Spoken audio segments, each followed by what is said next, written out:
All right, welcome back to the Alter Ego podcast. Today we are talking about heroes, mentors, and friends. How do you find them? How do you choose them? How do you keep them? Which ones do you keep and which ones do you kick to the curb? And I think right before we open here, you had a beautiful question about how do you not be a douchebag? So, professional lesson, step one. Just don't be a douchebag. I mean, I feel like that's something that people ask often. I'm like, Well, and it's not even like how do you not be a douchebag? How do you not come off as a douchebag? And the very simple way to do that is don't be a douchebag. I felt like that was too important not to include in our kickoff this morning. So I want to start off. We're talking about heroes, mentors, and friends.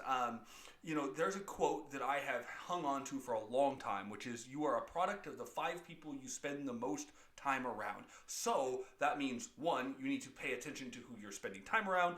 2, you need to cut loose some of the people you spend a lot of time around who suck, and you know they suck. And 3, you need to cultivate friendships that are going to lead you to bigger and better things. And I want to just straight up turn that over to you. No introduction. Go. You have so many cool networking pieces. You have so many friendships that you've developed. You have mentorships you've developed. How did you get there? I want to add 2 things to that. One thought, and this is something I actually took from a video I watched yesterday, and I want to point out that almost every time I'm on here, one of the things I talk about is a video I watched yesterday or book I watched yesterday. Like, yes, we do this, but you and I are constantly trading. Have you read this book? Have you watched this video? Like, this is not just us putting out information for you. This is us swapping information as well. So I want to make that very clear. And one of the things that Les Brown said was, you are not only a product of the 5 people you hang out with, you are also a product of the bank account of the 5 people you hang out with. That hit me real hard. I was like, can I hang out with my mama more? Because she a real smart account lady. Like, my mom's not super rich by any means, but she paid off a double mortgage by the time she was 40. I mean, can I have those lessons? Yeah. And she's heard me joke about it before, and she was like, yeah, whatever. And I'm like, no, really. Yeah. And my mom doesn't want for anything. What's funny is when you find yourself, and I mean, we're talking about the product of the 5 people you spend your time around. One of the things I think is incredibly important is, if you weren't you, would you be on your list? Would you be one of the 5 people you wanted to hang out with if you weren't you? Because the 5 people you hang out with are all going to have you on their list in order to want to include you. And to be on somebody's list like that, you have to be feeding yourself. And when we talk about podcasts and we talk about, what we're doing and where we're going and stuff like that, we're talking about these things because we're feeding the soul. I'm watching Gary Vee. We talk about that. I come back to, reading John Acuff's book, Start. I love that one. Tim Ferriss's I've Got Tools of Titan sitting right here. This is an amazing book. What are you feeding yourself? Is it a podcast? Is it audible.com and listening to books on tape? Is it going to networking events and just networking with other people who are going to give you information that you can't get anywhere else, that you can bring back to your circle? And that is so incredibly important, because you have to be valuable too. The people who are valuable aren't going to hang. The reason why you are not hanging out with billionaires is because you're not a billionaire. It's very hard to become friends with 5 billionaires when you got $8.72 in your account and you live in Southern Illinois. Well, and you acting like you got $8.72 in your pocket. Let's be real clear. If you acted like that, you got a minimum wage mindset. And when I look at that, the couple things that I identify really early on, especially in Southern Illinois, because this is our market. We've got small town people, we've got small town mindsets, and sometimes I struggle really, really with this, because you have to work to go find those people who don't aspire to be the chief fry manager at McDonald's. Like, that is their dream job. If that's you, that's okay. But man, I want people in my life who are pushing to do something amazing. So I actually just had this conversation with my mom the other day. So as we spoke about in a previous podcast, like, I want to do big. Like, I want my name to be a household name, not because I want you to have bought something from me, but because I want to have changed your life on a scale that you've changed somebody else's life. Value. That big. Like, I want to be that, okay? And I told my mom, I was like, but it's funny because I come from this place because of my grandparents. And she just kind of laughed. She was like, well, of course you do. My mom had made the comment I was a stormy 16-year-old who thought I, was the badass boss bitch that, we talked about previously, right?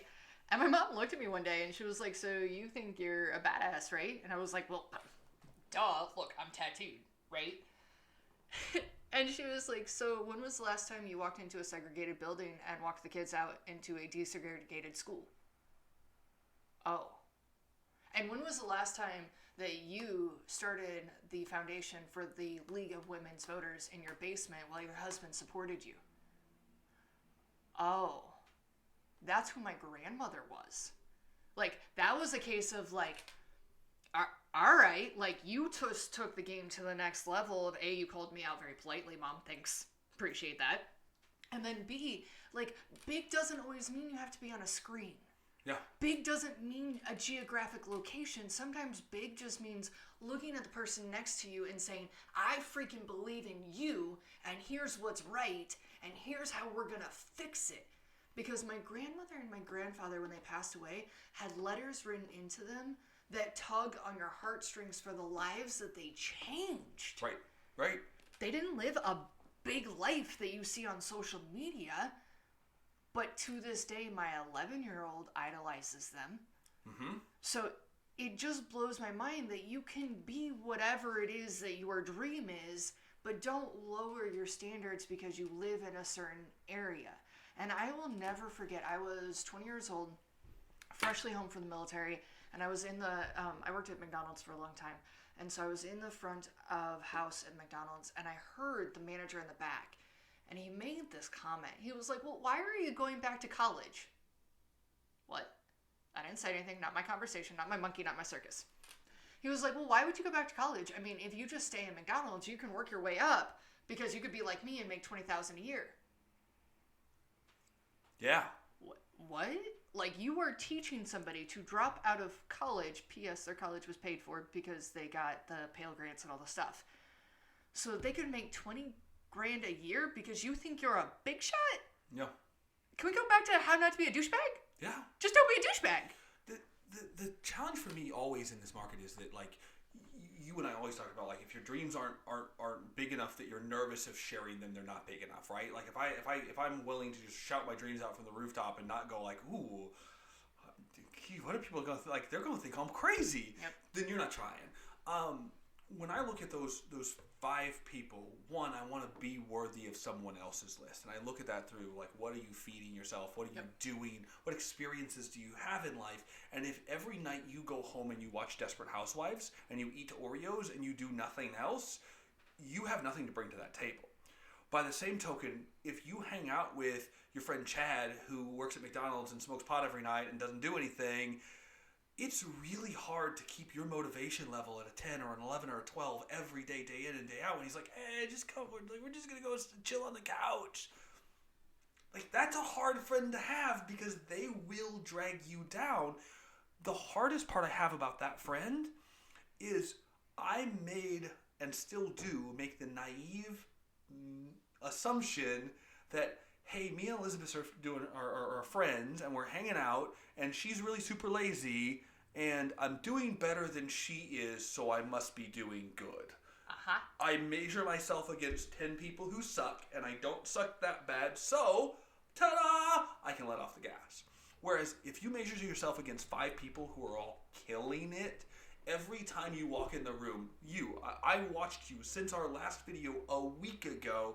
Every time I turn on social media, there you are. You're recording videos, you're doing something, you're out somewhere, you're traveling to Florida, you're doing something. And that, even if it's not conscious, makes me go, man, how can I step up my game? How can I do a little bit more? What else could I do? Because comparing myself to you, you're leading a benchmark that is actually worthy of chasing, as opposed to Chad, our mythical Chad, that's sitting on a couch smoking pot. You know what? He doesn't care, and he may never care, and nothing I do or say is going to do anything but level us out. I may get him to get off the couch every once in a while, but he's going to pull me back down too. Yep. Hanging out with you or spending time with you means I'm going to challenge myself to do something that's out of my comfort zone. And this is a perfect example of that. This is definitely out of our comfort zone. Oh, every time.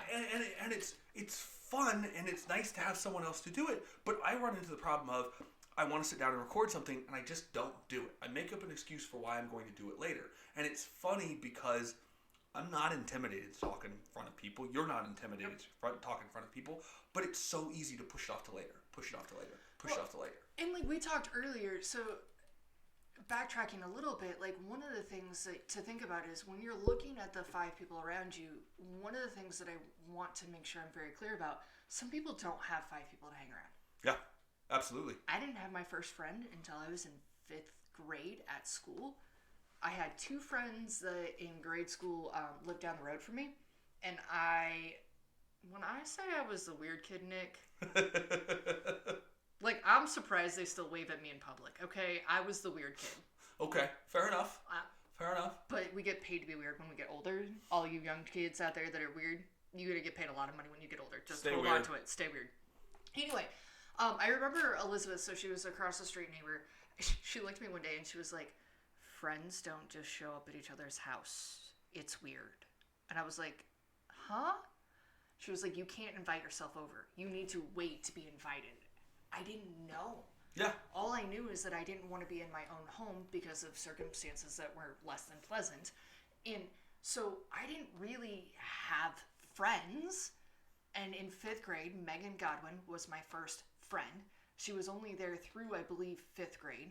And then after that, I didn't really have friends until high school, where I was just the loudest, most obnoxious person you could meet. Mm-hmm. And I got a question for you. Yeah. How many friends from high school do you still speak to? Multiple times a week. Maybe one. Maybe one. I have one. Yeah.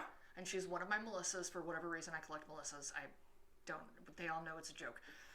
I have one friend, Melissa. We've been going on friends 20-something years now. And we actually weren't super close in high school. We had just a couple classes together. We meshed. And then when I went in the military, she was the friend I called when I was on the road. Yeah. So we created a relationship actually after high school. But I'm not friends with the people that I was friends with in high school other than my brothers, who I got in high school because they're adopted. That's another story for another day. But I was thinking about that this morning, and I don't have ill will towards those friends. Right. But I got really tired of having the same conversation. And I'm sure you did too. So I'm curious if your conversation sounded like mine. And this is what they sounded like. Hey, how's it going? Oh my God. So this week... Yeah. All bad news all the time. It was bad news. Bad news bears this. Bad news bears that. And at the end of Bad News Bears, it was the other Bad News Bears' fault of why it was Bad News Bears. So in our last one, we talk about ownership and yep. taking your problems and owning them. So of your 5 friends, the types of people to stay away from are, one is absolutely the negative person. If you have negative people in your life, they are poisoning you, and they're like little leeches. They gossip to you, they complain to you, they every single time you call them, it's why everything is going wrong, and you've caught yourself too, right? This is contagious. If every time we get together all we do is complain and all you do is complain, pretty soon I want to join you in your conversation. And it's like, oh yeah, well, you think you have it bad. Have you ever met 2 people who are comparing how broke they are, like they're proud of it? Oh, you think you're broke? I got $3 and oh man, you think you're broke? I got less than that. It's negative people. Kill that poison. Lazy people. Kill that poison. The other one, braggadocious people, like the people who make every conversation about them every single time. And that's only made worse when it's not their money or success to claim, but they do it anyways. When you've got that rich friend that can, like, check out my new Ferrari. Like, cool, did your dad buy that? Yeah. What? Like, what are you bragging about? Like, you don't have a job. Where did you get that car? Negative people, lazy people, braggy, egocentric people. Wait. Are you ready for this, though? Just real quick. Who I used to be. I was too broke to have the braggadocious people. You didn't want me as one of your 5 friends. Just saying. Right? Like, I was one of those people. And so there's this quote. I'm a quote junkie. For those of you who don't know, wealth whispers, money screams. The person throwing around $100 bills doesn't have real money. Nope. The billionaire next door drives a 1927 Toyota something or other. Like, it is shocking. The people who act like they've got big money do not have big money. If you've ever met somebody who's really rich, most of the time you can't tell. So one of my mentors, I don't often say who he is. I actually tripped into him. So I believe in the universe. I don't care if you believe in universe, God, Buddha, whatever. There is something bigger than us in play. At the end of the day, I have had enough things in my life that legitimately twice I should not be alive. I am here for those reasons. Things happen for a reason. However you explain Whatever way you want to explain it, I'm going to let you do you. Okay? And so I was at a hair show, and there was a meeting that was open, but this meeting only happened if you had never been a part of this company. Right. And it was their way to say, hey, come buy into our company. Right? These are things that are normal at trade shows. And so they happened to have an opening. I wasn't supposed to be able to go because I was already part of the company. 3 of my other mentors happened to be in town, and I happened to get to go to this meeting. That's a lot of happenstance, right? The next day, I get a text message that says, hey, this is such and such. I'd like to be your mentor. I remember standing in my salon and just going, and I'm looking up and down, and I'm staring at outer space in front of me. There's no one standing in front of me because I don't know how to respond. A, the mentors that I had sitting at that table with me the day before, I had not recognized as mentors because I didn't know what that looked like. B, I didn't know what it was to accept a mentor from someone. This man had created an international consulting company for salons. When you see him, he is often in, pants, a t-shirt, and maybe a jacket. Might be a suit coat when he's probably been told to dress up. Yep. His level of wealth is staggering. Yep. But when you meet him, you have no idea. And he found my phone number from somebody else to say, I want to be your mentor. Yep. That only happened because 2 years previously, I walked up to legit 20 people and said, will you be my mentor? Will you be my mentor? Will you be my mentor? And guess how many of them said yes? 0. But I was so determined that I didn't know what I didn't know that I was just going to keep asking until somebody showed up on my doorstep. And the guy that ended up on my doorstep was a big guy.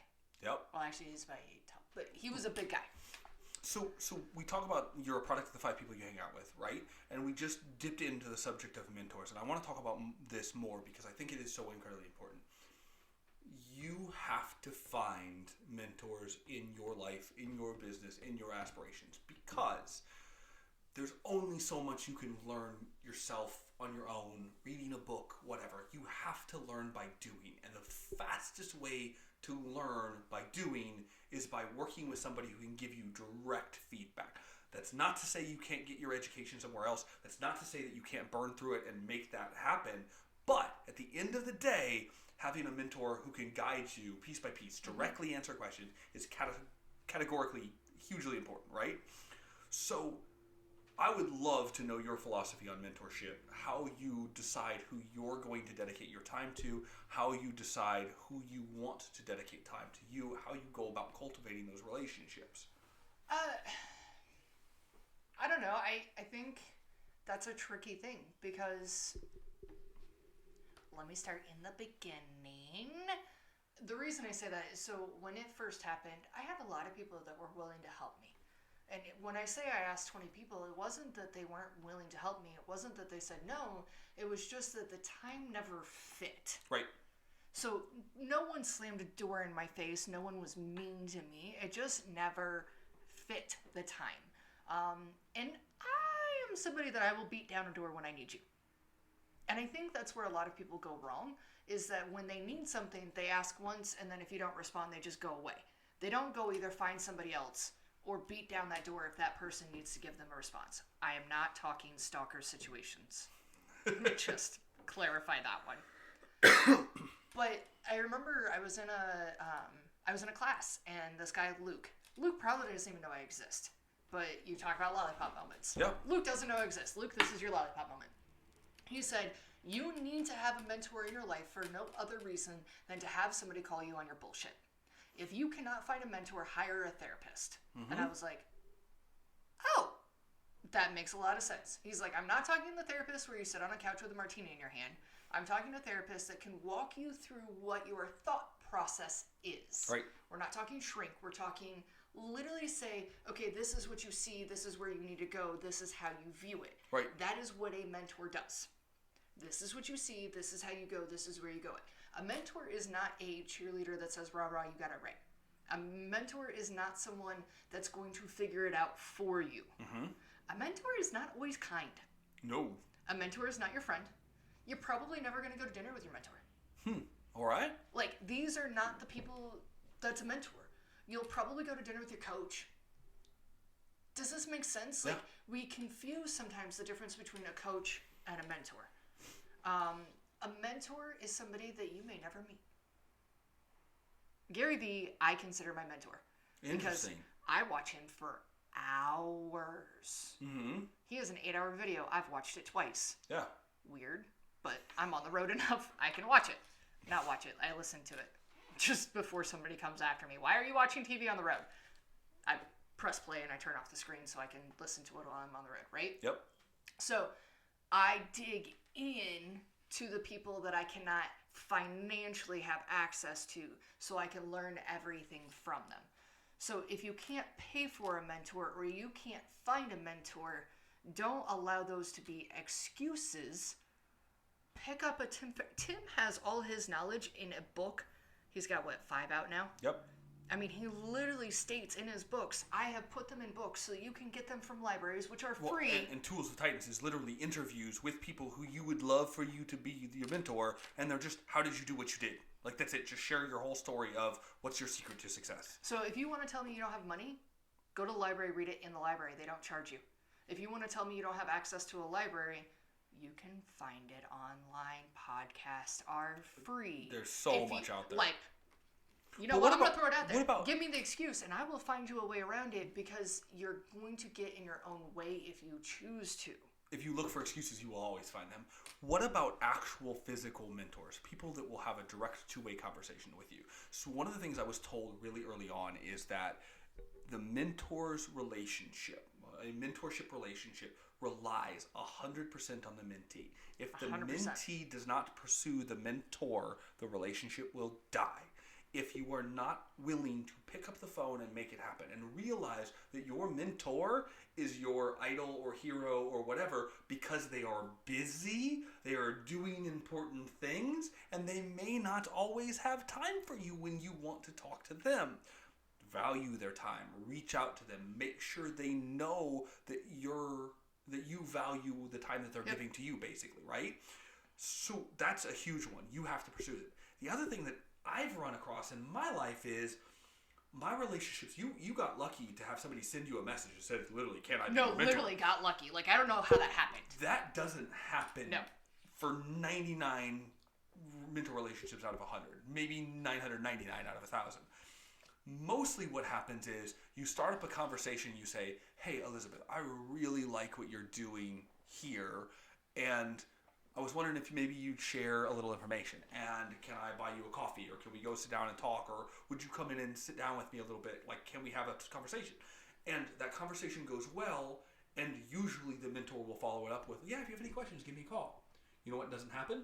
People don't call. People don't call. So the conference I was at, you talked about this earlier, I was in Florida. Okay, 900 people in a space. I went to dinner with a couple. I ran into a couple. I followed up with 10 people. Hey, it was great to see you. If you have questions, let me know. I probably told 30 people. If you ever have a question, let me know. How many people do you think I've heard from? 0. Zilch. 0. And part of it, to be really transparent, and this does not come from a place of humility. This does not come from a place of ego. I have not reached a level that they admire yet. So there is no reason for them to reach out to me yet. And I get that. But what I have to understand, what people have to understand is that when someone offers you to be helpful, if you ever want to be in their pocket, ask a question. That is the only way to open a door. We have a person in common that you were like, I really want you to mentor her. And I was like, great, she has to reach out to me. Yep. 100% she has to reach out to me. And she is slowly starting to come around to start reaching out to me. It is so hard for me from a mentor place because she's such a cool kid that like I want to be like, hey, how's it going? But I can't because there's no assuming responsibility. If you are a mentee, the reason I've learned so much from my mentors is because it's been on me. Mm-hmm. Everyone that I have is because I'm willing to ask questions. And it can be really simple. Here's my problem. Here's the solution I see. What else do you see? It doesn't have to be time consuming. You don't have to be in the same town as them. No, not at all. Like, does that make sense? Well, like, and you can not really only simplify do you not have to be in the same town with them, there's so many advantages to not being. Because if you're in our boat right now, you and I are both struggling with, we're in small town Southern Illinois, and there are not that many people that we go, oh, I really want to hang out with them. Yep. This is not there. I'm not saying that I'm better than everybody else in this market. That's not the case at all. But when you're talking about the people that you really look up to, when you're like, man, when I grow up, I want to be just like them, that's a very small list for me, which actually brings me perfectly a great segue. So when I talk about mentors, I kind of look for that person who I look at as a hero. Who's my hero? Who am I benchmarking off of? Gary Vee does an amazing job. Tim Ferriss does an amazing job. And these are really, really, really high up heroes. They're nationally recognizable, famous people. So less than that, locally or regionally or in my industry specifically in marketing or public relations, who do I look at? Who do I benchmark off? Seth Godin is a great example. Such a cool guy. He's out speaking. For me locally, it's Tim Miles and Ryan Patrick. You know, Ryan Patrick lives right here in my community, and he is a phenomenal writer, a phenomenal marketer. He writes amazing commercials. I benchmark off of some of the stuff that they do because they do a lot of things like I want to do things. And when you look at that, who are you benchmarking off of? What I found is in my market, I find something way easier than heroes, and those are anti-heroes. I find people who I know I don't want to be like. And I don't want to name names or anything like that, but in Southern Illinois, what I very commonly find there are people who are very successful that I can specifically identify traits that they have that I go, I don't want to be that. I don't want to be the rich asshole. I don't want to be the money-hungry guy. I don't want to be the guy who brings in 6 or 7 figures a year and pays my employees absolute scraps minimum wage with no health insurance and no benefit. I don't want to be the guy who's egotistical and it's the Nick show everywhere you go. And I don't want to be those things. And identifying them in someone else will help you gut check yourself. What about you? Do you benchmark anti-heroes or heroes? So I've actually had several situations in my life where I have had hostile people in the work environment I was in. Yeah. Does that make sense? Right. So previous places I've worked have become hostile. I've never talked about them on social media. Most people wouldn't actually know where I'm referring to because, let's see here, I'm going to be 35 this year. I have been working for 20 years. Right. I've worked probably 25 different places. So for you to know where those places are, not really possible.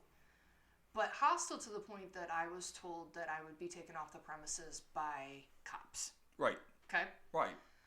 What I learned is that sometimes people are in our paths to cheer us on. Sometimes people are in our paths to rah-rah good.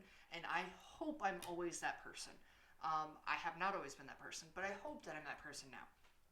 Those people that did that previous path to me also taught me what I didn't want to be and how to have a metric. So in our company, one of the things we talk about in our PDMs is if you don't know who you want to be, set up a metric for who you don't. Yep. And then set the alarms. Would you clarify what a PDM is for somebody who doesn't know? It's a meeting. Yeah, it's a personal development meeting. Personal development meeting. So in your company, you do personal development meetings. Every month. Every month. And in your PDMs, you talk about if you don't know what you want to be, what do you not want to be? Let's talk about what you don't want to be, and let's talk about the alarms that you're going to trigger to do it.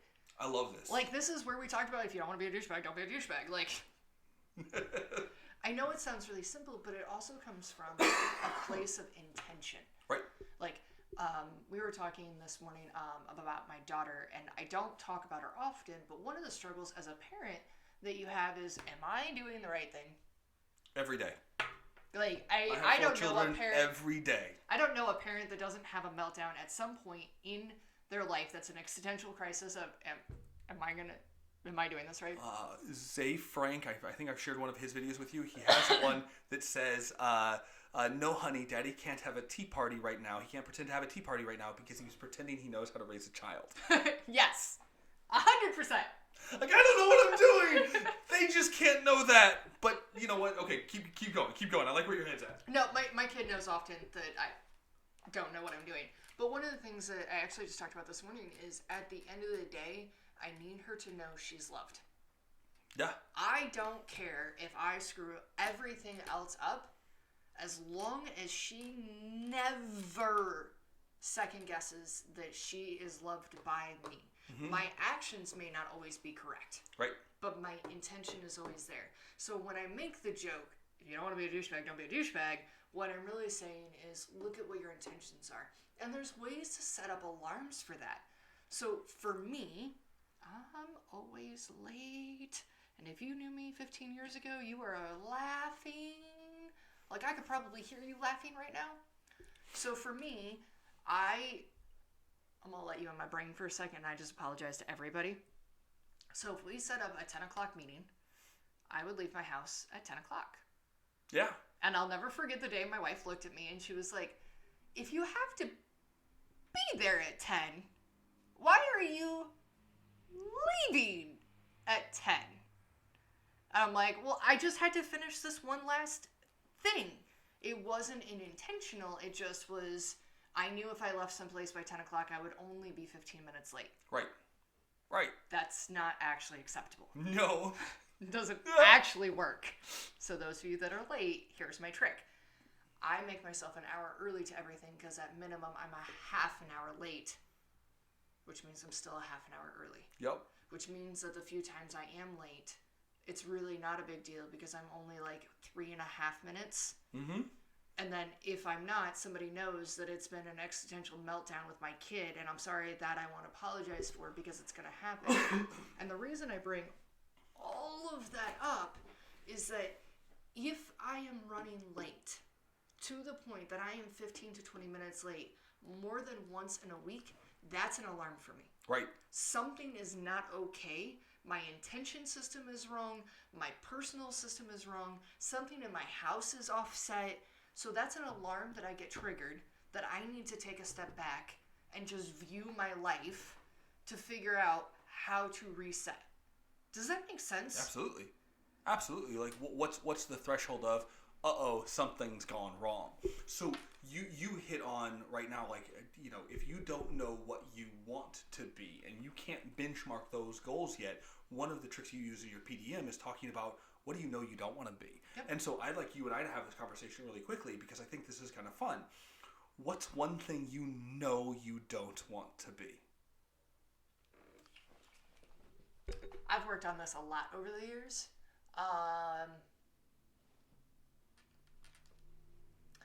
One of the things that I don't ever want to be is a hypocrite. Hypocrite. Okay? One of the things I don't want to be, and I've always had this, is broke. I have always had this thing where my ideal of success isn't wealth, isn't Ferraris and private planes. Like, yes, that stuff sounds appealing. My idea is being able to go to the grocery store, buy all the food that I want, whatever I want.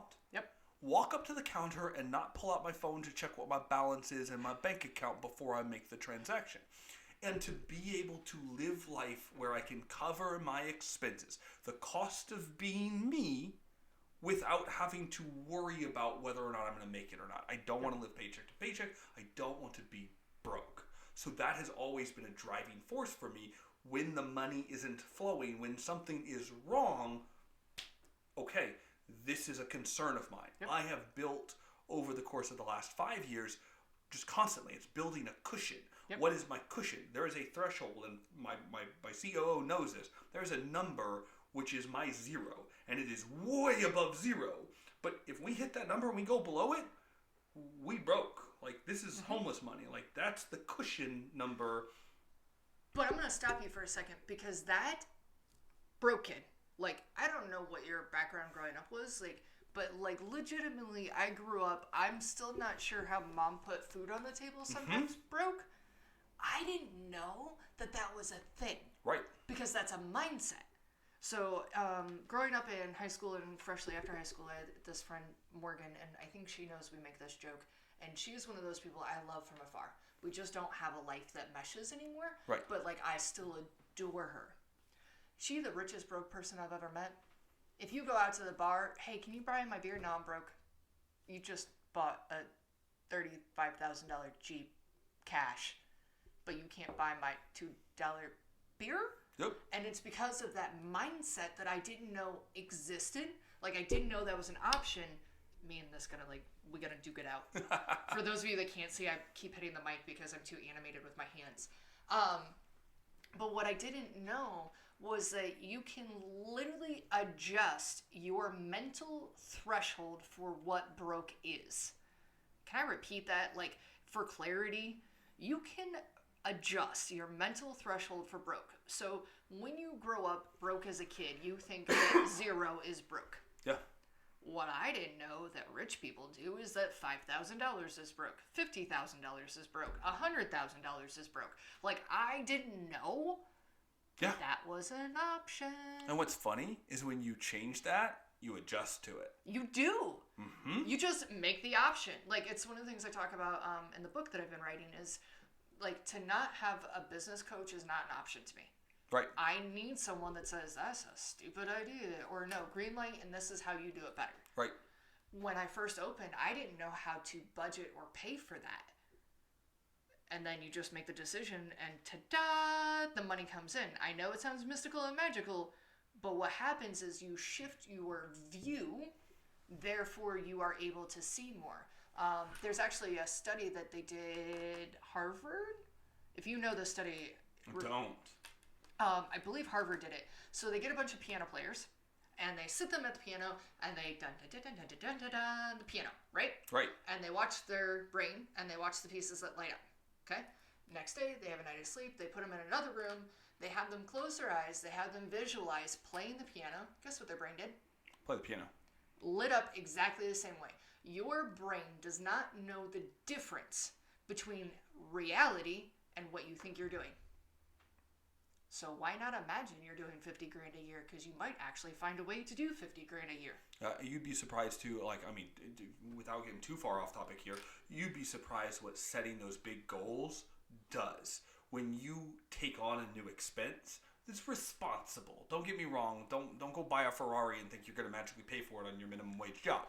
But when you take on a responsible expense and you come back and you think about it like, now I have to get there, that little extra expense, that little extra pressure does drive you to work harder, for sure. I think going back to your COO, like, that's the whole thing, is that what we're talking about is that you shift the mindset.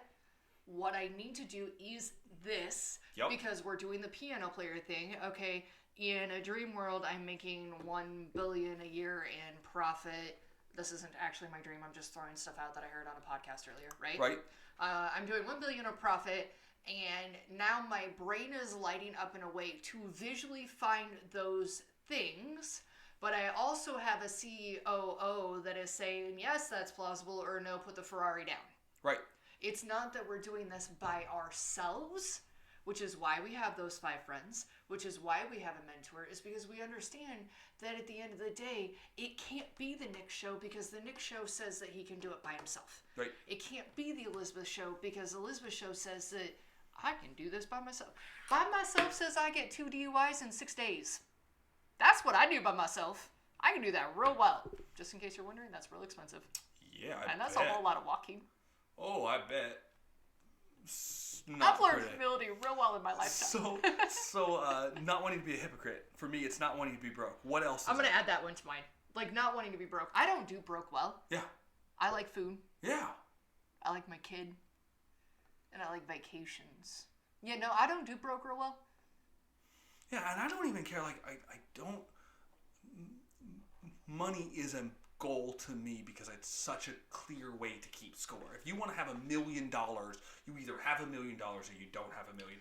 You get there. But it's not the mechanism that triggers success to me. But money isn't... I think so many people look at money as a snuggly teddy bear or as a viper. Yeah. Rather than understanding it's a mathematical problem. So you know what I look at money as? You know what money is in my head? A tool. That's all it is. Because it is the 2 money, plus 2. It is a hell of a lot easier to get to $1 million if you start with $500,000 in cash than if you start to $10. Because you have to do a lot of work to get that capital up to where you can do something. If you have $500,000, you can go buy something and sell it at a much higher level with a threshold of risk that is amazing. What really, really, really rich people who make lots of transactions do better than you and I can dream of is that they have permission to fail. Because if you got $500,000 in the bank and everything you own is paid off, if you fail catastrophically, oh well, the risk isn't there. My stock went down 12% this month. How much was that? Oh well, I got $1 billion in stock, so I lost $68,000 today. Well, that was like a friend of mine, or my mentor was talking. He was like, yeah, last year I made a bit of a mistake. And I was like, okay. And we were talking through, and he was like, yeah, I paid this consultant $30,000 last year, and it just wasn't worth it. And I'm like, y'all, that was my salary last year. What? Like, let's just be real. Right? Like, that was your mistake last year was my salary. Oops. Those are the people I want to hang out with. Yeah. And he didn't talk about it to be braggy. It was to give me an understanding of the perspective of why not to do the mistake I was talking about doing. And let me tell you, this is one of those mistakes I listened to. This wasn't like, hey, I'm going to go do this my way. This was definitely one of those, I'm going to listen to what he said. I had a thought, but it went away. Go ahead. So, scariest quote to ever like completely rock my world. Ready? Whether you're at the table or on the menu, remember, someone owns the restaurant. Like, no matter what level of money you think is successful, the richest person in Southern Illinois doesn't pale in comparison to the richest person in Illinois. The richest person in Illinois ain't even on the lists for America. Like, you cannot imagine what real wealth looks like. Jeff Bezos' money, you can't. Like, I'm telling you right now, unless you happen to have $1 billion in your bank account, you cannot fathom the type of money we're talking about. Here's the exercise. Ready? What is a salary that you could make per hour that would be like crazy money? Like, realistic in Southern Illinois, crazy money. If you offered this to the average person in Southern Illinois, they'd be like, yay, I'm ready. What is it? So I want to give some baseline to it, can I? Okay, yeah, please. Because I just told everybody on air that I made $30,000 last year. Yep. Right? Sure. And $30,000 for Southern Illinois isn't terrible. Right. Right?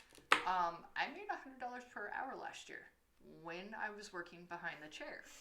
Got it. So I want people to understand some levels of success. So this is why I'm putting parameters on it. So when I say that I want to make $500 per hour this year, I don't feel like that's real far off for me. Right. Because right now, I work for free a lot. So right now, so we're talking about $1 an hour wage that you could make 40 hours a week, 52 weeks a year. What is like $500 an hour, right?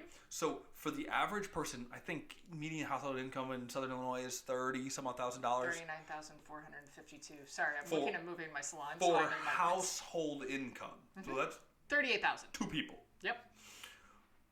If you look at what hourly wage is, minimum wage is $9.25, I think, right now. $15 an hour is the goal, and there's some people who are making $30 an hour, and you're doing pretty good. If you're making $50 or $60, you're doing amazing. If you make $100 an hour, you're doing great, right? Mm-hmm. So the number you thought out, throw it out. There's very few people. I know a couple lawyers who bill $100, $300 an hour.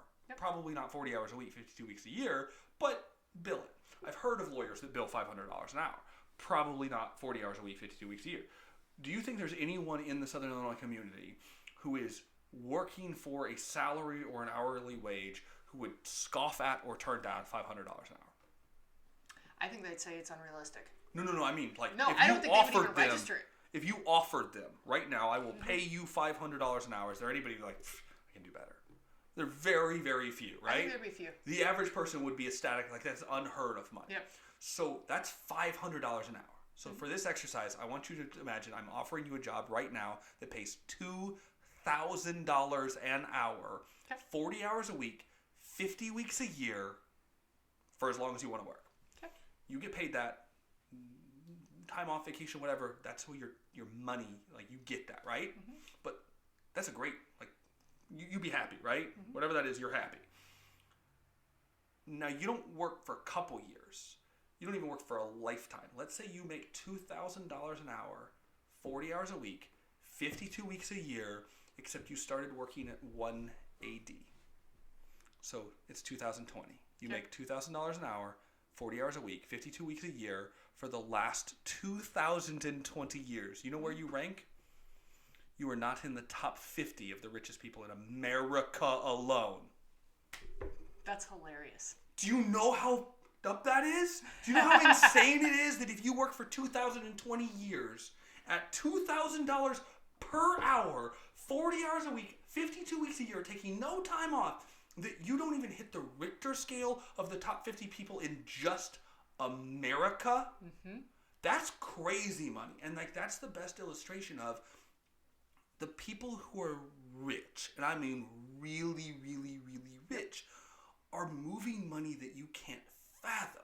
And we're not just talking about princes and sheiks and people who own countries or royalty. Yep. We're talking about Warren Buffett. We're talking about Jeff Bezos. We're talking about Elon Musk is on track to be a trillionaire. Like, I heard that and I was like, I'm going to need to pull over and digest that for a second. Like, your lifetime earnings, he could drop on the ground and keep walking. Dude, I'm probably not a pebble in that man's shoe, and I'm really kind of okay with that, but that's another conversation. So the thing that I do, it just gets me is that, like, we all think relative to what we're around. Yep. And if you hung out at a poker table where Warren Buffett, Elon Musk, Jeff Bezos, pick 5, right? Yep. Hung out, and all you wanted to do is be successful. If those 5 people liked you, do you know how rich they could make you? Just be like, hey, you know what? You could get an internship working at whatever. You'd be making $250,000 in 6 months. Yep. Like, it's insane how much that level changes. Find the people who motivate you. Find the people who are going to bring out the best in you, and make sure you're around them. And find out how they work. Yes. Like, find out how they work. Like, that's the thing. Like, when I think about how much I've changed, so I was working on some social media stuff yesterday. I don't mind doing videos. I don't mind doing social media. The last 5 days, I hate social media. And I'm just going to go on air saying it because I'm still going to kill the game. But right now, I hate social media. Right. Anyway, so I'm looking through photos to start posting and doing the things. And I found this photo of me right out of beauty school. So I'm about 70 pounds heavier with bright red hair and a bob. I look a bit like a tomato, just to give you an idea. Bright pink skin, bright red hair. And I'm looking at it and I'm like, who is that person? Like, she does not look familiar to me in any way, shape, form. Partially because, like, do you ever have that picture in your head of what you're supposed to look like? Yeah. She's not it. Yeah. But then I also have to recognize that that person also got me here. Mm-hmm. So even though I've made incredible change and I don't recognize her, she's also the same person that chose to quit drinking. She's also the same person that stood up for herself. She's also the person that picked up that first book. I have to have a huge amount of respect for who that person was. Right. So if you're not the person that you like right now, have enough respect for yourself to pick up that first book, to make that first change.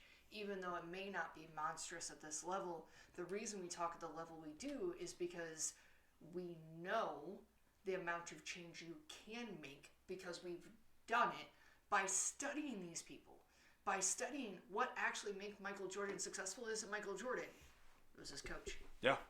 What made Muhammad Ali successful wasn't Muhammad Ali. Well, and I don't know. Coach. I don't know what the threshold is, but it's taken me a decade to be on this end of the microphone. It's taken me a decade to identify the fact that I like this. I feel like I have something to give, and I want to share it because I think that it can have the type of impact on someone else out there somewhere that it had on me in reverse. Because I remember watching Drew Dudley's Lollipop video for Everyday Leadership and going like, what is that? I remember having bosses and mentors and friends and people I look up to and just being like, the little time that they took with me, the little extra that they went above and beyond, fundamentally changed who I was as a person, and I didn't realize that at the time. There's a commencement speech by Peter Dinklage that says, stop waiting for the moments that will define your life, because the moments that define your life have already happened. You just don't know it yet. That was so powerful to me, because it was like, when I look back at where I am right now, I can identify every one of those moments. I can identify all of these things that were milestones in the book of who I am. But when they happened, most of them I hated. They sucked. Getting fired. Can I crawl under the table? Right. Like, if you had to go back and relive them, I wouldn't want to do that. I remember making an ass out of myself in ways and getting like that hot under the collar, that fear. I remember getting fired. I remember having someone pull me aside and say something to me that like I wasn't ready to hear at the time. I remember making those stupid mistakes and learning from them.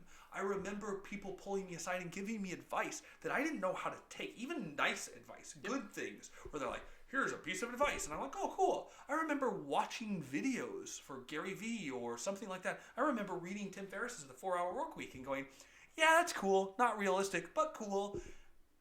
And like, not realizing at the time how much of an impact it had on me until now. So, we talk about heroes and mentors and friends, and we talk about like identifying the people that you look up to, finding those heroes, finding that product, finding that information, finding that book or that podcast or whatever. Go seek it out. Mentors, it's going to be you. If you're not willing to go out and find your mentor, they're not going to show up on your front door. Let me ask you this question. And can I go to a deep, dark, dirty place? Yeah, let's do it. Because I think a lot of people don't go there. They think that when we talk about getting rid of negative friends, that we're only talking about friends. I mean family too. Just because you related to them does not mean you have to keep them around. There are some real unhealthy relationships that people say, but they're blood. If they unhealthy, if you are exhausted, if it is not serving you, put a boundary up. You don't have to drop them like a bad habit, but put a freaking boundary up. And arm's length distance. Love them from afar. And I want to qualify that. I think my brother, well, hopefully he won't kill me for this, but I'm going to my brother's wedding this weekend in Pennsylvania. This is the same brother that lived with me, and I said, you have 6 months to find a job. I was a single mom with a year-old in a maybe 600 square foot home. We were on food stamps, welfare, the gambit. I'm working as many hours as I can, right? Right. You can't live off me. I have nothing to live off of. You have 6 months to find a job. At 9 months, he hadn't found a job, and I said, I'm sorry. You gotta go. This my brother. He my soulmate brother. He the one that calls and says something wrong, and I'm like, how'd you know? Like, we close. Right. And I had to say, get out of my house. I didn't know that he was sleeping under bridges for a while. I made my own brother homeless because I had nothing else to give. And I think so often when we say, get rid of our friends, we forget that we have to place a healthy boundary.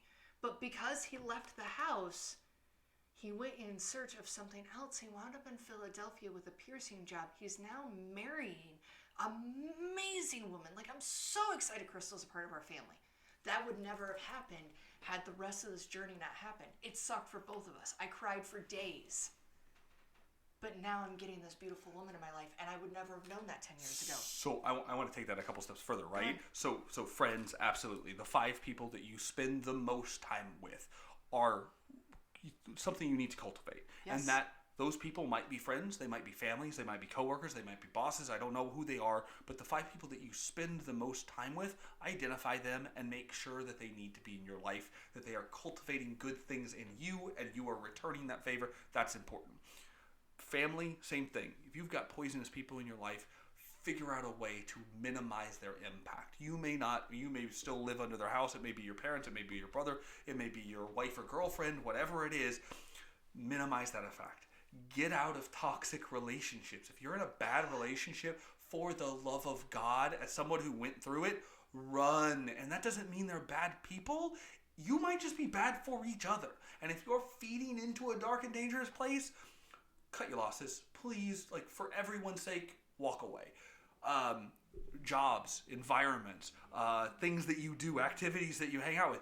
If you have a hobby and you play football and you love it, great. If that makes you a better person. But if your hobby is going out and hanging out with your friends, I don't know whether it's bingo or gambling or something that is not productive and helpful, kill that hobby. If it doesn't grow your pocketbook, your mind, or your soul, it's not a hobby. Kill it. Kill it. I love Grant Cardone. Grant Cardone is crazy he's good crazy, but he's crazy.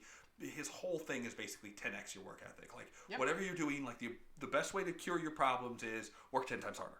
Yep. Whatever you're doing, step it up. But he does have this one thing where he talks about, like, somebody would take him on as a client or a coach, and he's sitting there talking to them, and he's like, oh, what do you want to do? He's like, well, I want to grow. I want to 10x my life. I want to better. Like, what are you doing? Like, I'm watching the football game. You what? Mm-hmm.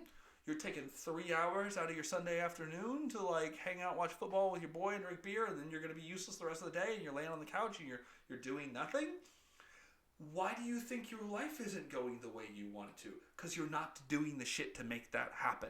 And we have to hold ourselves accountable to that. You have to hold yourself accountable to the people you spend time with, the places you put yourself, the things that you invest your time and heart and soul into. If they're not positive, kill them.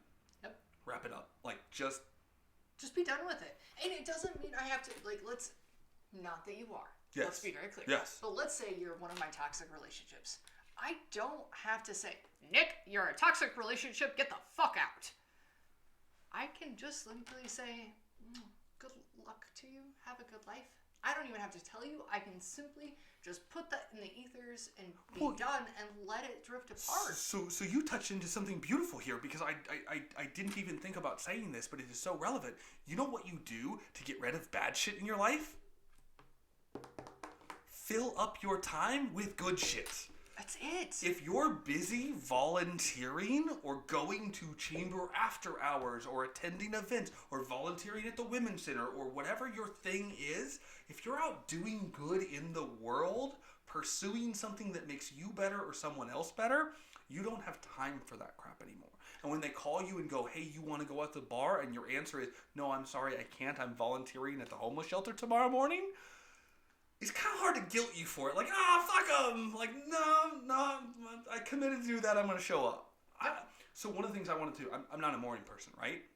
I'm not a morning person at all. I could sleep till 11 o'clock every single day. I know I shouldn't do that, but I absolutely could. I am the facilitator of the CEO program. You know what time they meet? Real early. 7:15 a.m. I have to be there. I'm the facilitator, which means if I don't show up, there are 16-year-olds unattended in a building. Blinky, blink, blink, blink.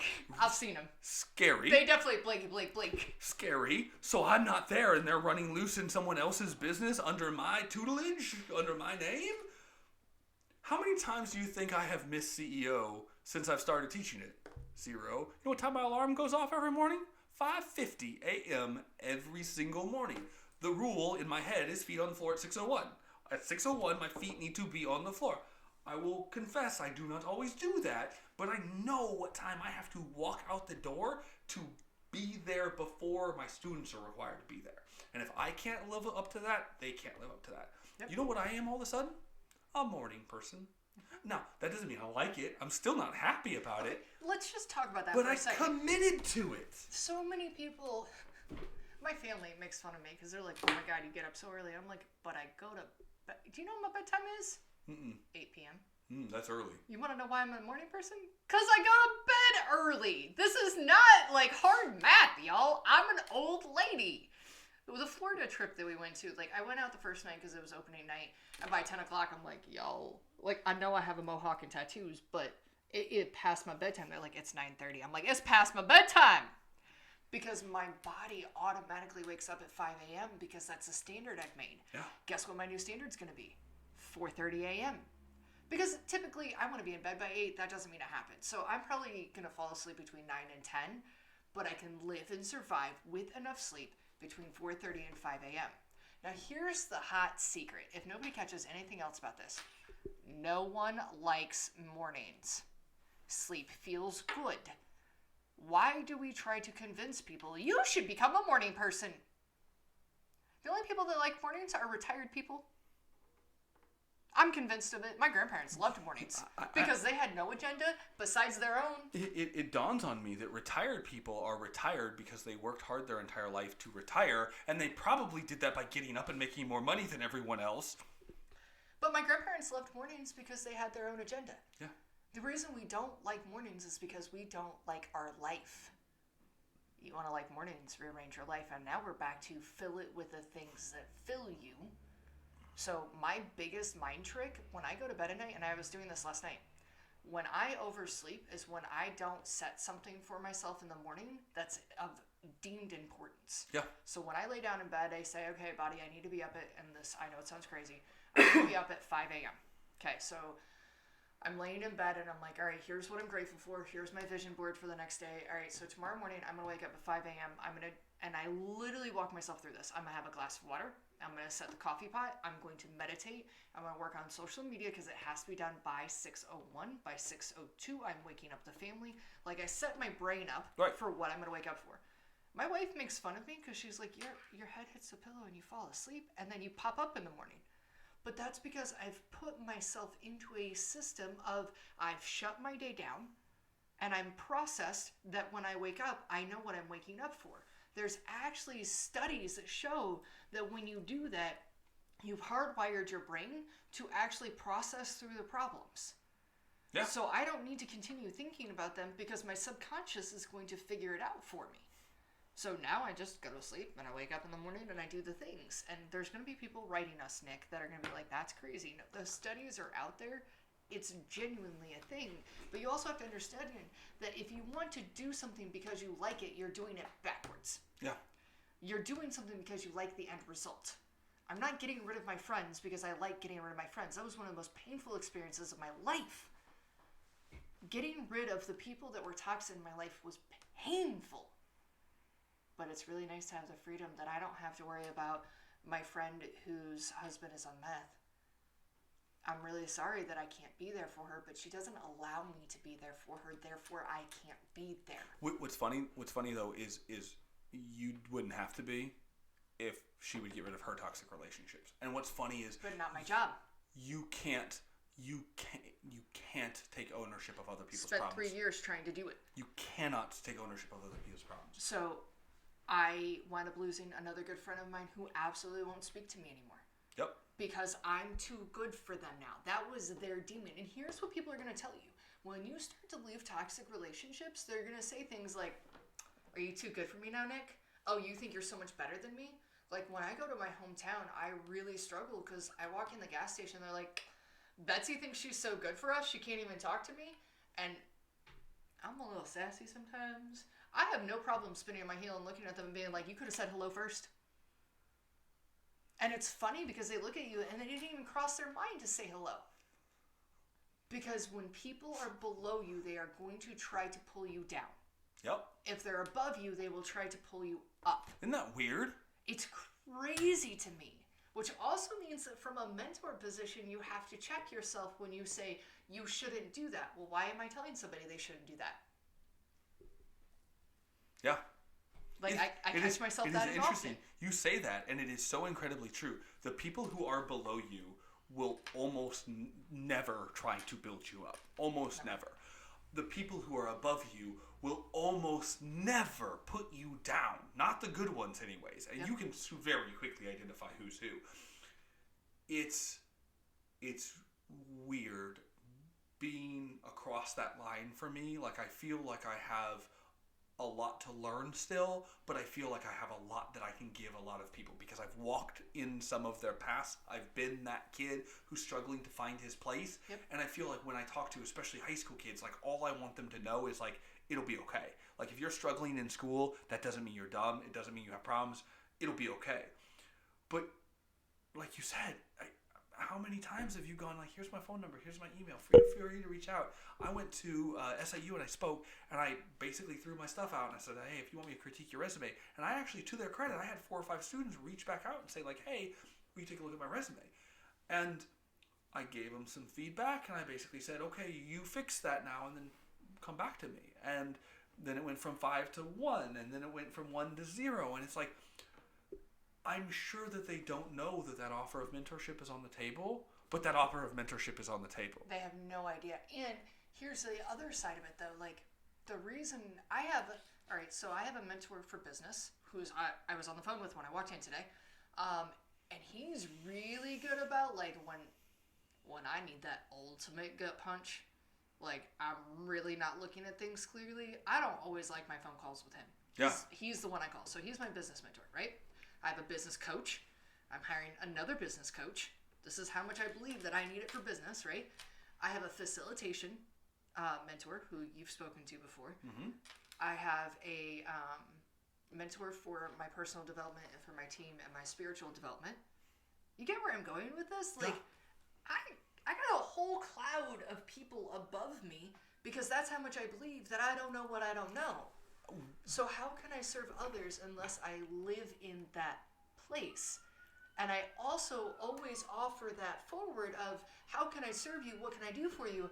And people are so incredulous. And what I hear the most is, well, I know you're busy.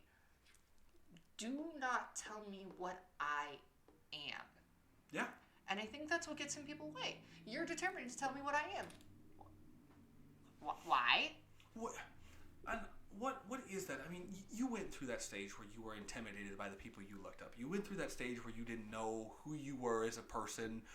Is it what crossed that line? When I have found over and over and over, when I ask a question, when I reach out, when I step up and say, hey, Elizabeth, would you, or can we, or I have a question, would you give me some advice? I don't think I've ever had anyone ever really bluntly just be like, no, I'm not talking to you. I have definitely gone through periods in my life where I struggled with knowing who I was. I always joke that 5-year-old me knew exactly who I was. I told my parents that I was going to be a businesswoman when I grew up and that I was going to change the world. We're really good at that when we're little kids because nobody's ever told us we can't. I knew exactly what I was going to be when I was a kid, right? And I was going to be a model. That's what I was going to do. Cool. I don't know how to preface this, but I need you to understand that it comes from a place of true self-love. Okay? Okay. I was almost too stupid to know that people were above me, because when I had a question, I just had a question. Yeah. Like, it wasn't oh my God, you are at this level, I can't ask you the question because of who you are. It was just more like, you put your britches on the same way I do, sometimes tripping face forward, sometimes backwards, sometimes you have an answer I need, and that is all I could see it for. So to my bonus and to my detriment, I didn't have that oh my God, they're so-and-so, so I can't talk to them. I've had that once in my life, and it was with Tom Bilyeu. I was riding down the escalator with him. I was at an event. I literally physically ran into him walking around a corner, and I squeaked. I was like, ah, it's you! Because he's that level of idol for me, right? And he was like, well, of course it's me. I was like, okay, what room are you in? He was like, well, I'm downstairs. I was like, all right, cool, I'll walk with you. He was so human and humble, I was stunned. I've ran into a lot of famous people in my life. My wife laughs all the time because she was like, what kind of rainbows do you shoot out of your ass that these people just find you? And I'm like, I don't know. but it's because I've always treated them as if they're human, just like I am. So only once in my life have I really struggled with that. And to this day, I'm like, I wonder what question I would have asked him if I would have really been able to like think about it. And I don't know that I would have because all his information is on YouTube and I'm happy to watch it. I'm actually really glad you said that. So can I comment on one other thing that drives me absolutely bonkers? I want to help people.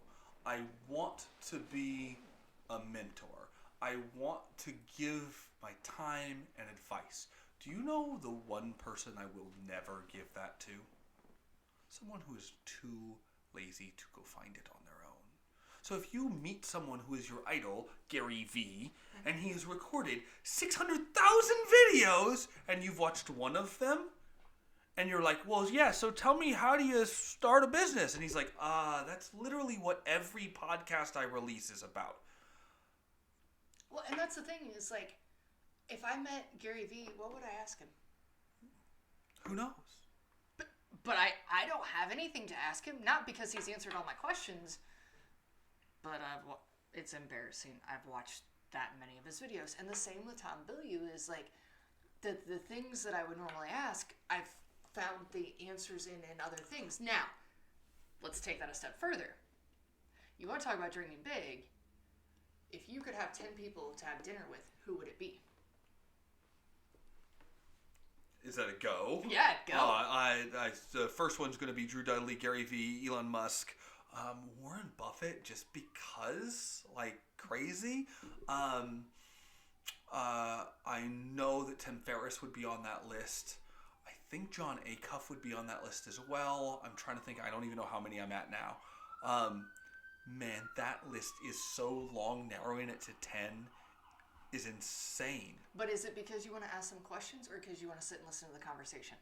And would you change your answer of who sits there based on those two questions? Oh, I would be happier getting 1% of the talking time and sitting with 10 of those people who are all having a conversation than anything else. I want to be a fly on the wall in their operations where I can walk around, like, job shadow them, walk around and follow them and just say, like, wait, I'm sorry, time out. Can you just, how does that work? How did you just do that? Because being in the presence of someone who is operating at that level, you realize why you're not at that level. Yep. You want to know why you're struggling and you're not Gary V? Well, he's been doing it for 40 years, 35 years, something like that. Like, I mean, he made his first video wine club videos way back. And if you go watch them, you know what? They suck. They're not good. They're hilarious. They're not good. So if you're ever having a bad day, find your mentor 20 years ago. It'll make you feel really good. Oh. Like, somebody's going to look at our video, this one. Yeah. And they're going to feel real good about themselves. Yeah. I mean. Saying. But what happens is that, like, you aren't great out of the gate. Yeah. You are gonna screw up. You can't compare yourself to your heroes in the way that you hold yourself to what the standard that you hold them, because you're not them. You don't have 30 years. You also can't hold other people to your standard for the same reason. When you look at the 5 people you spend time and the people who you're cutting loose or scaling back, maybe it's just because they're not as far down the path as you. Whatever that is. I think that this is so valuable because when you come back to, like, heroes, mentors, and friends, you have to have heroes. You have to have people that you look up to who are larger than life, who are not in your community, who are people you want to chase. You have to find your mentors. And some of them will be your mentors for your entire life. Some of them will be your mentors if there's one job or this one career. And you have to cultivate those 5 friends that are going to push and drive you. I think that is so wildly important to systematically audit. Like, right now, sit down and audit that part of your life. Do you have heroes? Can you name them? And can you tell me why? Do you have a mentor? Does your mentor know that they're your mentor? Have you told them yet? Yep. And the 5 people you spend time with, are they 5 good people who are making you a better person? If not, maybe you need to expand your network. And you do that by getting out in your community, going to do new stuff, volunteering. It's not the stuff you get paid for. It's the stuff that you go out and do for free, that you grow and find new connections.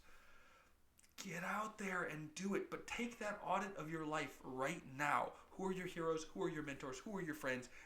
And would you choose those people again? I have a personal question for you. Bring it on.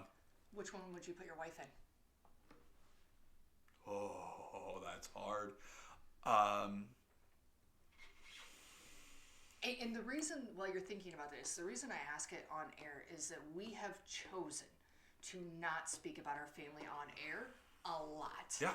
And the model for us was when we were talking about not being douchebags earlier, it's because we speak business for a reason. Because when we're with our family and friends, we want them to know that we're with them. So when I ask a question about family or bring it up, I want people to know that I'm very specific with a reason why. So one of the things you have to pay attention to is obviously if you chose to be married to someone, like that they're on your list, right? They're in your list. There's somebody. They better be on your list. You're spending a lot of time with. Yep. So I feel like my wife is absolutely in that group of 5 because I spend more time with her than absolutely anywhere else, hands down. My wife is not like me. We are counterbalances to one another, and yes. I think that there's so many things that I have right now that I'm able to do right now because of my wife. She's the rock in our family. Yep. She's the good mother. She takes care of our family. She takes care of our house. In fact, my wife got a job working for a bank that had great health insurance and great benefits, which is what allowed me to found my company. Because without that, I would not have been able to. She worked at a place that didn't have great benefits. I worked at a place that did have benefits. I wanted to quit and leave and start a company. I didn't know how to get there. My wife sacrificed a big chunk of her career to allow me to start my company. And I don't know that I will ever be able to repay that. Ever. My wife, and I think, I hope most people find this in their good spouse relationships, but my wife is also someone who sees the best in me all of the time. How do they do that? And like, she supports my crazy dreams. And one of the things that I talk about a lot is that, like, if your dreams aren't big enough that people laugh at them when they hear them, they're not big enough. My wife is the person who sits across from me and I'm like, you know what I want to do? And she's like, what is it? And I tell her, and she stone-faced looks at me like, okay, we can do that. What? Uh-huh. We were just having a conversation of like, you know what I want to do? I want to buy a $250,000 house in Florida and do vacation rentals. And she's like, huh, okay. Why are we the same person? I just said that in Manhattan Beach, California. Ah! And my wife just looked at me. She was like, why only that size?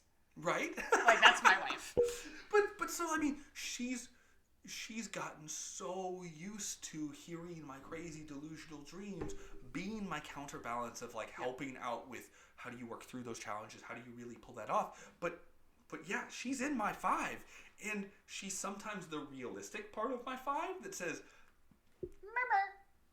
you're doing a lot. Are you sure? Or, hey, you got up and left the house today at 6:30 a.m.? It's 6:30 p.m. I need help. You need to come home. Yep. Dinner's on the table. Kids are cranky. Mama needs 5 minutes by herself. Like, you need to come home right now. And I need that because otherwise I would never turn it off. And I have to remember to be a dad and a husband. And she keeps that reality check there. So I think she's in my 5 is how I would classify that.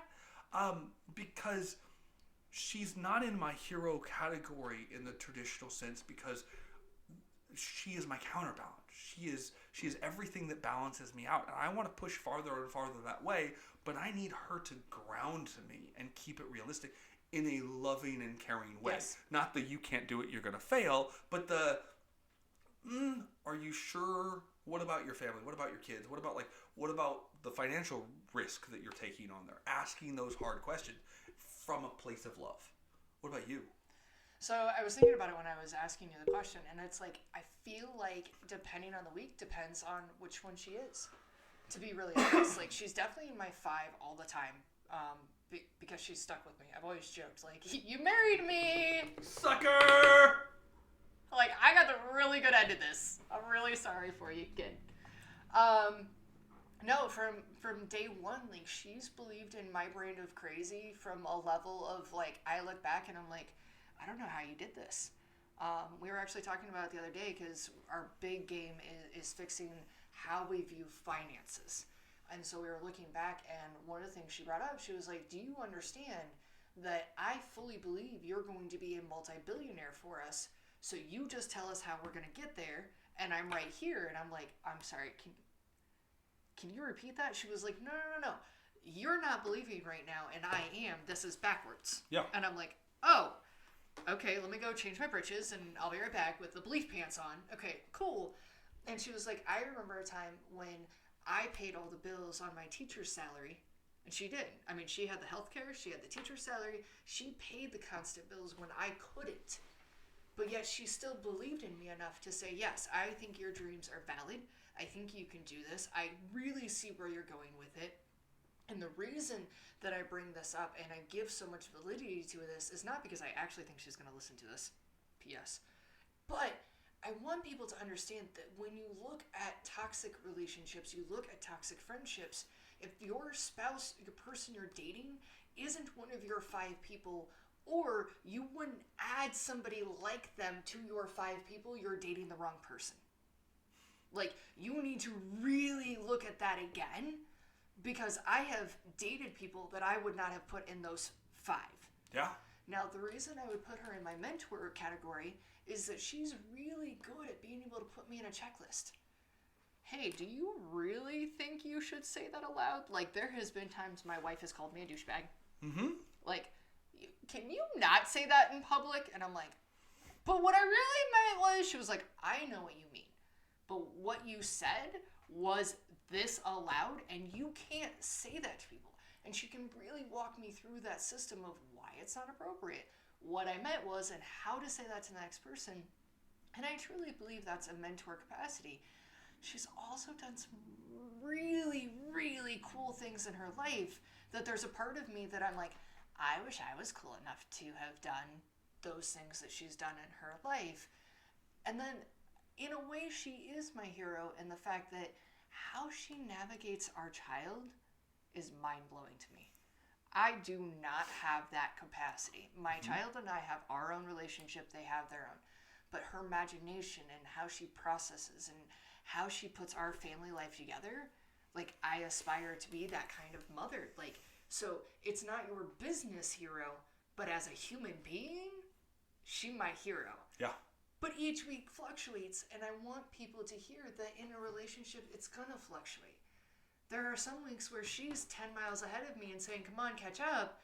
And then there's some weeks where I'm like, hey, I'm a few steps ahead. I love you, catch up. It's never a race. It's just understanding there's communication, and you're going to switch places back and forth. And if you run at the level you and I run, you gotta have somebody that's going to hold you accountable, and you have to be okay with it as long as they're doing lovingly. It's not toxic. Yeah.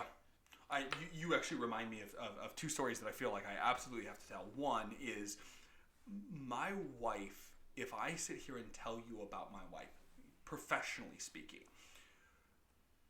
you would finish that conversation and be like, holy cow, that girl's a rock star, right? Yes. So if I start rattling off accomplishments she has. So my wife has been in marketing her entire life. She has like 15 or more years of management experience under her belt for someone in her 30s, maybe closer to 20. She's worked at a bank, but she also was in the marketing department at Black Diamond. While she was at Black Diamond, she put on 2 different concerts. The Kid Rock, which was $1 million concert that she was very heavily responsible for, and the Eric Church concert, which was a $1.5 million event that she coordinated. Like, that's catastrophic. They would have events every single weekend where it was like, hey, by the way, here's what we're going to do. We have no plan. It's Thursday. Figure it out. Go. And she would scramble and put it together. You could put my wife in the craziest, most stressful situation you could ever imagine, especially in event planning, and she's going to crush it. We're working with the Miss Illinois organization for their Princess Camp that comes up in June. This is a bunch of little 6 to 11-year-olds, and the camp isn't what they want it to be. And so we're talking about it, and all of a sudden I'm like, my wife will handle that. And they're like, well, but we only have 4 months. I was like, 4 months? I'm going to tell her on Thursday for Saturday.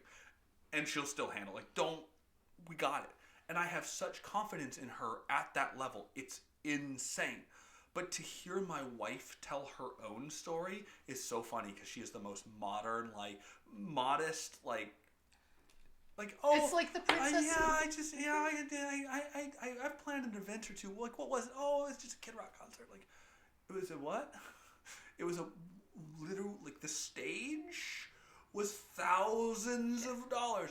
Like, Kid Rock was like $500,000 contract. She was involved in working the contract out. She was involved in booking the stage. She was literally, here's the crazy part. When the Kid Rock concert happened, she was 8 months pregnant.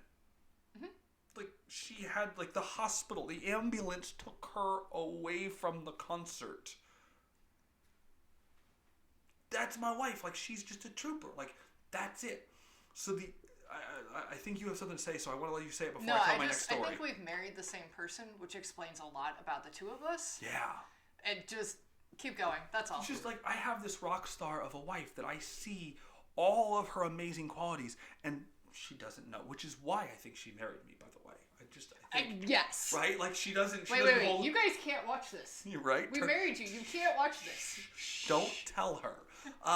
If you know our wives, don't tell them. So the other thing, like, I have to share is, like, my wife's fundamental belief in me is something that I'm not sure I can ever repay. Like, her ability to think that the things that I think of are going to work, or to believe in my ideas, or to give me the ability to go out and fail and screw up and whatever. And I've had tons of dumb ideas, and she sat and... Oh, I mean, I've had times where I have sat down and been like, I don't know how to tell you this. And her first words are like, did you cheat on me? And I'm like, no, that's... no! So about this other thing, and like just tears streaming, like my stomach's eating itself because my level of failure is that big. And she was like, oh, that's it? And I'm like, I'm going to go vomit. I'll be back in a second. Because cheating's not even on the table because it doesn't register to me that that's even a thought. Let's just be clear. And yes, that's normal in adult relationships. So if there's anybody under 20, like, that's normal. Yeah. Let's just be clear. But when you fail at that level, your respect for the other person becomes so soul-crushing. Yet you know they're going to just pat you on the head and be like, okay, are you over it now? Pat your butt and go. I'm so mind blown that she can treat me that way, that I think that's why I treat other people that way. Mm-hmm. Like, who I am very much stems from the amount of love that my wife gives me. Right. On a daily basis, which is crazy. And, like, if you listen to my wife, she's like, oh, I was a teacher, like, I used to be a coach, and I'm like, you went to state how many times? Right. At grade school level, which is unheard of. And you created a summer program that students came from internationally to in Southern Illinois.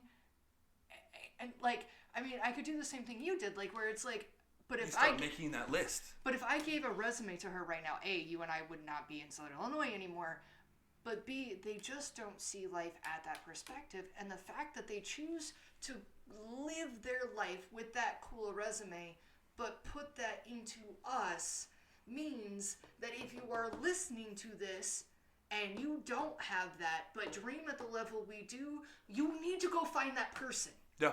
And I found mine at a funeral, P.S. Yeah. If you looking at a bar, you ain't gonna find them. No, because the your five aren't at a bar. They're not at the places that like, I mean, think about that for a second. Like, do you think you're gonna find a mentor at a dive bar at 2 a.m. puking their guts up like that? Like, your mentor ain't doing that stuff. That's why they're your mentor. They're not gonna be at any bar. And honestly, if you're talking about comparing booze at any level, they probably not your mentor. And I'm not saying that you can't go out to eat and enjoy something. I'm just saying, like, if they're up at 2 a.m., they solve a world crisis. Right. Like, that's what they're doing. They're not partying. They're not watching sports. They're not like this stuff the stuff that you make on your list, like, it's very obvious to see who is above that fold and who's not. Yep. The person who's your mentor is at a charity gala raising money for paraplegic Olympians. I don't know what it is, but something like, So I have one more story I want to share about my wife, right? So, like, I have, this is a couple pieces here, but my wife has always had faith in me. And that faith that she has in me builds up my faith in myself. Mm-hmm. And so if you operate at our level, if you operate where like you've got big ideas and big dreams, the problem with this is it is accompanied by this. And you have really bad days as an entrepreneur. You have things where, like, people don't understand. Like, I lose my friend's weekly salary in 15 minutes on a mistake every once in a while. And it sucks. And there is nothing worse than burying your head in your hands and going like, oh my God, I just lost $2,000 that I will never get back. I screwed that up, whatever it is. But having that rock, that person who believes in you regardless of what happens, is pretty amazing. So to her credit, and I don't know if this is actually a story worth telling because I don't know if this makes her a wonderful person or kind of naive, but I proposed to my wife without a job. I had been fired from a job. My life sucked. Shit was falling apart. And I was like, you know what's a good idea? I'm going to ask her to marry me. You're a real smart man. Why she said yes is beyond me. But we had a conversation a couple different times. Like, you know, there's this old like montage of like, you know, like you have to ask my dad or now it's don't you dare. My wife was very, very clear that that could not happen. Like, I'm not going to do that out of respect because it's her. So she had told me this in a direct conversation. So I popped the question to my wife. It's late at night one night. I popped the question to my wife and she says yes. And then she drops the bomb. I had to ask her because it was her decision, right? Mm-hmm. But out of respect for her father, I needed to pretend that I didn't, and then I needed to call him and ask. That's kind of adorable. Oh, I admire her already. Oh, it was. But I had no job. So I felt fairly confident she was going to say yes. And then I was like, wait, I have to call your dad as an unemployed guy on unemployment with no job, living in a house that you bought, that you were paying for? And ask him if I can marry you now? Son of a bitch. So I called and asked for his permission, and thank God he said yes. I was gonna say, so are you gonna finish? But I mean, like it was like my wife had that belief in me when my wife said yes to marry me when I had nothing. At the single lowest point in my entire life, she was still there for me. And actually, that's actually what made me pop the question. Is like, it wasn't I need to keep her, so I'm going to propose to her. It was, if she's willing to stick with me through this, what am I waiting for? Yep. Like, if we can get through this, we can get through absolutely anything. Yeah, our relationship started really rocky, and what we learned was communication. And I have to laugh because just because you shared your story, I'm going to share ours. So, technically, her father proposed to me. We were out in Oregon, and he had written in the sand that you could see from the cliff. Marry me, Betsy. So my name is Elizabeth, but I used to go by Betsy. And so she came out with coffee and apparently spewed her coffee everywhere. It was like, okay, so I'm asking her today. Well, in true me fashion, she walked me down the steps. I hadn't seen it. We walked down the steps, and I saw it, and I was like a blubbery mess. And I was like, yes, absolutely. She's like, are you going to even let me say anything? So technically, my wife never actually asked me. I like it. And she did actually ask my mom and my dad and my kid. Yeah. Like, she knew enough about me to ask all those things. So when you're looking at your 5 people, when you're looking at your mentor, when you're looking at your heroes, you need to set some parameters of what they should actually be doing for you and you for them. Right. Like, at the point she asked me to marry her, I had just put her through remodeling a building in 24 hours to reopen it as a company. That's not fun. I had no income. I had a child. I was barely making... I don't even know if I was making ends meet, to be real honest. Yeah. I think she had just bought diapers for me the week before. Right. I had nothing to offer. Yeah. You better be a damn good human if you're going to be in a relationship with somebody and have nothing to offer. We both come from that place like, oh, look at the cute homeless puppy. I'm going to take it home and take care of it. Like, who are you but thank you? I appreciate you. I was the homeless puppy. Yeah, I appreciate you taking, like, I'm the jobless guy living in your house, mooching off your stuff. Well, you have a job and I don't have one. Cool. So, okay, wrapping up today, closing thoughts. Heroes, mentors, friends. What do you want to close with? I want to go back to what you said earlier. Audit it. Audit it. Audit yourself, kindly. You know what? I'm going to back that up. I went really nice on the last one. Audit the shit out of yourself, crumple it up, throw it away, and redo it. Yeah. Because there's some freedom in doing it really hard and then being really honest with yourself and getting rid of it, and then re-auditing yourself to find out, are you in the company you want to have around you? And then are you looking at the friends you have? You know, I used to run with a crew in high school of 30 of us. We used to get not pulled over, but stopped by the cops all the time because there's 30 of us, and we were a crew. I couldn't tell you half those people's... Sorry, guys. But I couldn't tell you half their names. I don't know what they're doing now. They had my back, which felt good. But none of them are doing things that I think they'd be proud of. I'm not speaking down about them. But I don't know that they're proud of themselves. But the reality of the situation is you can't have 30 close friends. Because can't. If you have 30 close friends, they're not close friends. Right. So look at the people you have around you. Do they fill your mental, soul, physical? Like, are they your gym buddy? Are they holding you accountable? If you don't have mentors, find one for free or start asking questions. Questions. Ask questions. That is it. And what's crazy is when you find people who are doing good in their community or in their life, the likelihood that they're willing to throw back down the rope and help you is overwhelming. You're going to have to know that they're busy and that they don't have time to take care of your problems and solve everything that is wrong in your life. But if you're working, this is critical, you have to be hustling.